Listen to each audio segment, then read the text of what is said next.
चलो 167 नंबर में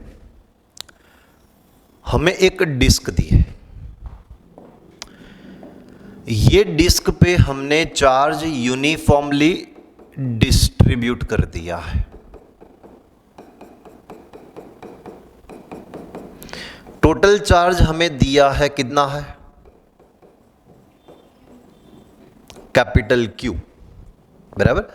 एंड ये डिस्क को हम ये एक्सिस के रिस्पेक्ट में रोटेट करने वाले हैं, ऐसे,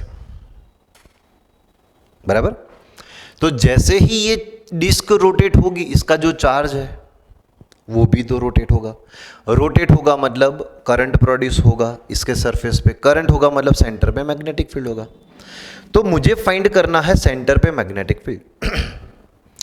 अब ये डिस्क की रोटेशन की फ्रीक्वेंसी है एफ, बराबर। इसमें भी बेटा मैं बहुत सारी रिंग लेने वाला हूं क्योंकि मेरे पास रिंग ही है, बराबर।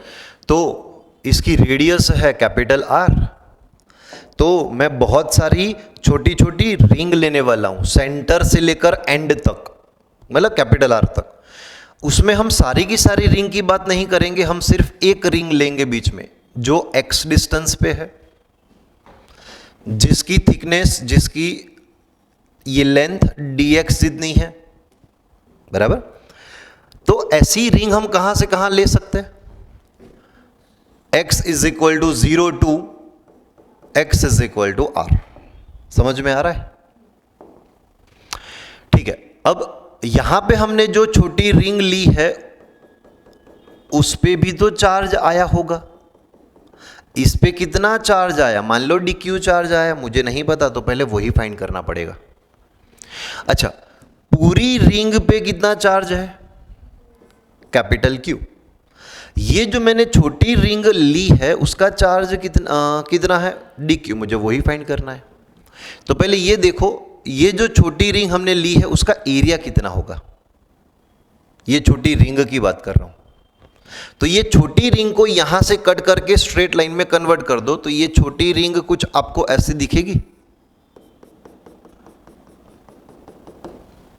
बराबर। जिसकी थिकनेस कितनी ली है मैंने? dx जितनी। रेडियस कितनी इसकी? रेडियस x, तो इसका सरकमफरेंस कितना होगा? 2πx। हाँ, रेडियस है r, रेडियस है x, तो इसका सरकमफरेंस होगा 2πx। सही है, सही है। तो फिर ये रिंग की रेडियस समझ में आया ना? ये जो रिंग थी ना उसको मैंने एक स्ट्रेट लाइन में कन्वर्ट कर दिया, तो ये रिंग का एरिया कितना होगा? dA। तो लेंथ इंटू विड्थ करो इसकी, बोले तो 2πx इंटू dx, इतना एरिया होगा। हाँ, हम ये लिख सकते हैं कि डिस्क का टोटल एरिया है πr², तो टोटल एरिया में कितना चार्ज आया? कैपिटल Q, बराबर। तो मैंने जो रिंग ली है वो तो छोटी है, उसका एरिया कितना है?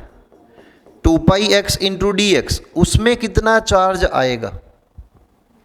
तो वो चार्ज को मैंने dq बोला है ना, बोलो क्या लिखना पड़ेगा? 2πx dx into capital Q divided by πr²। समझ में आया? टोटल एरिया था πr², उसका चार्ज है कैपिटल Q।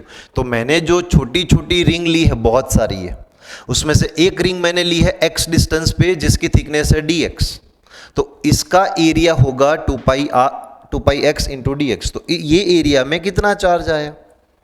जैसे ही ये डिस्क रोटेट होगी, मतलब ये dq चार्ज इसका रोटेट होगा, चार्ज रोटेट होगा तो करंट प्रोड्यूस होगा। बोलो करंट कितना प्रोड्यूस होगा? तो dq बाई टी, बराबर। dq by T reciprocal of time period, मैं लिख सकता हूं फ्रीक्वेंसी, मुझे फ्रीक्वेंसी दी है।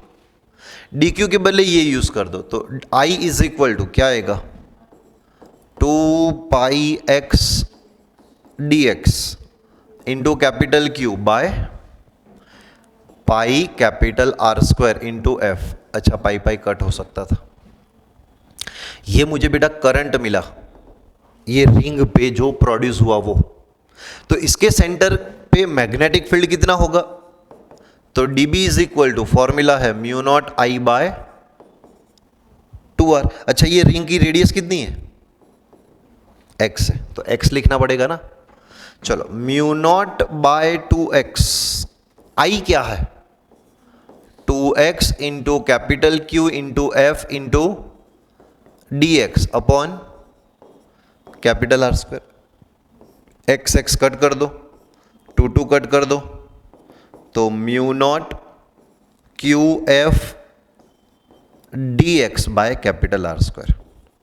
ये मुझे मैग्नेटिक फील्ड किसका मिला, एक रिंग का मिला। ऐसी कितनी रिंग है, इनफाइनाइट। कहां से कहां तक, 0 टू R तक। तो टोटल मैग्नेटिक फील्ड के लिए हम सारी की सारी रिंग का जो मैग्नेटिक फील्ड उसका एडिशन करेंगे, बोले तो इंटीग्रेशन करेंगे। डीबी के वैल्यू पुट कर दो, mu naught q f d x by r square. तो limit from 0 to capital R, mu naught q f by r square constant बेटा बाहर निकाला मैंने, integration d x limit from 0 to capital R, mu naught q f by r square integration d x, x limit from 0 to capital R. Upper minus lower put करो, तो r minus 0 मतलब r, एक r cut कर दो, तो ये आपका answer हुआ mu naught q f by r. ये फॉर्मूला डायरेक्ट याद रख लो, डिस्क जब रोटेट होती है उसके सेंटर पे इतना मैग्नेटिक फील्ड होता है mu naught q f by r आएगा।